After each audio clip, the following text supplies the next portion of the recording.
Hi friends, இன்றைக்கி நம்ம ரொம்ப டேஸ்டியான பாதுஷா தாங்க பார்க்க போகிறோம். இந்த பாதுஷா பார்த்திங்கன்னா நம்ம பேக்கரியில் எப்படி வாங்குகிறோமோ அதே மாதிரி டேஸ்ட்டும் இருக்குங்க. நான் எப்படி செய்கிறேனோ அதே மெத்தடில் ஒரு முறை நீங்கள் ட்ரை பண்ணுங்கள். செய்கிறதுக்குமே ரொம்ப சுலபமாக இருக்குங்க. டேஸ்ட்டுமே அதே மாதிரி ரொம்ப சூப்பராக இருக்கும். வாங்க ஃப்ரெண்ட்ஸ், இதை நம்ம எப்படி செய்யலான்னு சொல்லி பார்க்கலாம். அதுக்கு முன்னாடி நீங்கள் இது வரைக்கும் என்னோடய சேனலை சப்ஸ்கிரைப் பண்ணலைன்னா ப்ளீஸ் சப்ஸ்கிரைப் பண்ணிவிட்டு பக்கத்தில் இருக்க பெல் ஐக்கானையும் கிளிக் பண்ணிக்கோங்க. வாங்க நம்ம வீடியோக்குள்ளே போகலாம். நான் ஒரு பாத்திரம் எடுத்து வச்சுருக்கேங்க. அதில் 1 கப் அளவுக்கு மைதா மாவு சேர்த்துருக்கேன். நம்ம இதை கோதுமை மாவுலேயும் செய்யலாம். அது எப்படி செய்யலான்னு சொல்லி நான் நெக்ஸ்ட் வீடியோவில் போடுறேங்க. மைதா மாவில் செய்யும்போது நம்ம அப்படியே பேக்கரியில் சாப்பிட்ட மாதிரி இருக்கும். இப்போ நான் கொஞ்சமாக பேக்கிங் சோடா சேர்த்துக்கிறேன். 1/4 டீஸ்பூன் மட்டும். 1/2 டீஸ்பூன் சர்க்கரை சேர்த்துக்கலாம். இப்போ நம்ம இதை நல்லா கலந்துக்கலாம். அந்த சர்க்கரை, அந்த சோடா மாவு அதெல்லாம் நல்லா கலக்கிற மாதிரி கலந்துக்கலாம். 1/4 கப் அளவுக்கு நம்ம நெய்யும் எண்ணெயும் சேர்ந்து கலந்து எடுத்து வச்சுருக்கேன். நீங்கள் நெய்யிலேயும் மொத்தமாகவும் செய்யலாங்க, இல்லை கொஞ்சம் நெய் கொஞ்சம் ஆயில் கலந்து கூட நீங்கள் செய்யலாம். உங்களுக்கு ஏற்ற மாதிரி நீங்கள் சேர்த்துக்கோங்க. நான் இன்றைக்கி பாதி நெய் பாதி ஆயில் கலந்து சேர்த்துருக்கேன். வாசனை இல்லாத எண்ணெயாக பார்த்து எடுத்துக்கோங்க. இப்போ நம்ம இதில் சேர்த்துக்கலாம். இதை நம்ம நல்லா கலந்துக்கலாங்க. நல்லா டைட் பண்ணி பிசையாதீங்க, அப்படியே லூஸாகவே பிசைங்க. வீடியோவை ஸ்கிப் பண்ணாமல் பாருங்கள். நான் எப்படி செய்கிறேனோ அதே மாதிரி ஒரு முறை ட்ரை பண்ணுங்கள். அதுக்கப்புறம் கடைகளில் பாதுஷா வாங்கவே மாட்டீங்க, வீட்டில் தாங்க செய்வீங்க. இதில் நம்ம இப்போ கொஞ்சமாக பால் சேர்த்து பிசைஞ்சிக்கலாம். நம்ம இதில் தண்ணியே சேர்க்குறது இல்லைங்க. இதுக்கு தேவையான அளவு கொஞ்சமாக பால் சேர்த்துக்கோங்க, போதும். அதுவே சரியாக இருக்கும்.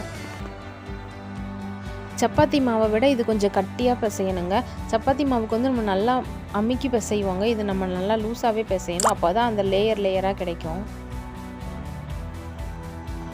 இப்போ இது கொஞ்சம் பத்தலைன்னா இன்னும் கொஞ்சமாக பால் சேர்த்து நல்லா கெட்டியாக பிசைஞ்சு எடுத்துக்கலாம். இப்போ பால் நான் கொஞ்சமாக சேர்த்துருக்கேன், போதும். கொஞ்சம் டைட்டாக பிசைஞ்சிக்கலாம்.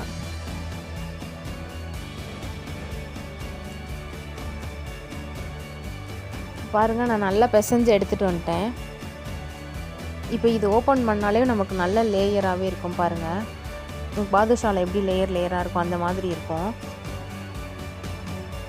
இது அப்படியே நம்ம ஒரு துணி போட்டு மூடி ஒரு 2 ஹவர் வச்சிடலாங்க. 2 ஹவர் இல்லைனா கூட ஒரு 1 ஹவராவது அப்படியே வச்சுருங்க ரெஸ்ட்டில். இப்போ எனக்கு 2 ஹவர் ஆச்சு. நான் இப்போ ஜீரா ரெடி பண்ணிடலாங்க. அதுக்கு நான் ஒரு 3/4 கப் அளவு சர்க்கரை சேர்த்துருக்கேங்க. நான் 1 கப் அளவுக்கு மைதா எடுத்துருந்தேங்க. அதுக்கு 3/4 கப் அளவு சர்க்கரை சேர்த்துருக்கேன். அதில் கொஞ்சமாக நம்ம தண்ணி சேர்த்து இப்போ நம்ம பாகு காய்ச்சிக்கலாம். இதில் ஒரே ஒரு ஏலக்காய் மட்டும் தட்டி போட்டுக்கோங்க. உங்களுக்கு ஏலக்காய் ஃப்ளேவர் பிடிக்குன்னா இன்னும் கூட ஜாஸ்தியாக சேர்த்துக்கோங்க. உங்கள்கிட்ட குங்குமப்பூ இருந்தால் நீங்கள் ஆட் பண்ணிக்கோங்க. நான் ஆட் பண்ணலை. இது மேலே லைட்டாக ஒரே ஒரு டீஸ்பூன் பால் சேர்த்துக்கோங்க. அப்போ அந்த சர்க்கரையில் இருக்க அழுக்கெல்லாம் எடுத்துருங்க. ஒரு கம்பி போடுற வர அளவுக்கு நம்ம வெயிட் பண்ணலாம். இந்த ஜீராவை அப்படியே அடுப்பை அணைச்சிட்டு வச்சுருங்க. நீங்கள் அப்படியே வச்சிங்கன்னா அந்த ஜீராவை அந்த ஜீனி மேலே கட்டியாகி அது ஒரு லேயர் மாதிரி இருக்கும். கடைகளில் அப்படி தான் பண்ணுவாங்க. அந்த பாதுஷாவில் அந்த சர்க்கரையோட லேயர் அப்படி இருக்கிற மாதிரி. உங்களுக்கு ஜீரா கெட்டியாக வேண்டாம்னு நினச்சிங்கன்னா அதுக்கு மேலே ஒரு 1/2 லெமன் பிழிஞ்சு விடுங்க. அப்போ ஜீரா கெட்டி ஆகாது. இப்போ நம்மளுக்கு மாவு ஊறி ரெடியாக இருக்குங்க. இப்போ நம்ம பாதுஷா செஞ்சிடலாம். நம்ம உள்ளங்கையில் வச்சு ரவுண்ட் ஷேப்புக்காக உருட்டிக்கலாங்க. நல்லா அமுக்க வேண்டாங்க, அப்படியே மேலாப்பில் வச்சு உருட்டிக்கலாங்க.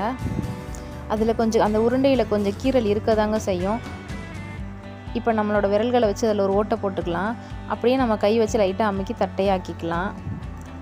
அவ்வளோதாங்க. இதே மாதிரி எல்லா பாதுஷாக்களையும் நீங்கள் செஞ்சுக்கோங்க.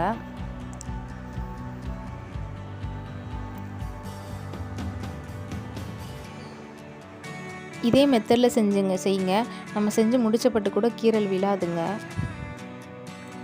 அந்த மாவு லேயராக இருக்கிறதுனால எடுத்தோடனே உருண்டை பிடிக்க வரலன்னா நம்ம கையை வச்சு லைட்டாக அழுத்தம் கொடுத்துட்டு, இந்த மாதிரி ரொம்ப அழுத்தம் கொடுக்க வேண்டாம், கையில் லைட்டாக மேட்டாப்புலேயே வச்சு அப்படியே பண்ணிவிட்டு அதுக்கப்புறம் நம்ம உருண்டை பிடிச்சிக்கலாம். அப்போ நம்மளுக்கு ஈஸியாக வருங்க. ஆனால் மாவுக்கு ரொம்ப அழுத்தம் கொடுக்காதீங்க. அவ்வளோதாங்க. நம்ம எல்லா பாதுஷாவும் செஞ்சுக்கலாம். நம்ம எல்லா பாதுஷாவும் செஞ்சாச்சு. நம்ம இப்போ வறுத்துடலாங்க. எண்ணெயை நல்லா ஹீட் பண்ணிக்கோங்க. பாதுஷாக்களை சேர்த்த உடனேவும் அடுப்பை அப்படியே சிம் பண்ணிவிடுங்க. உள்ளே வேகாமல் வெளியில் மட்டும் கருகிடுங்க. அதனால் இதை உடனே கரண்டி போட்டு கலக்க வேண்டாம். ஒரு 2 மினிட்ஸ்க்கு அப்புறமேல் அடியில் ஒட்டிடாமல் எடுத்து விடுங்க.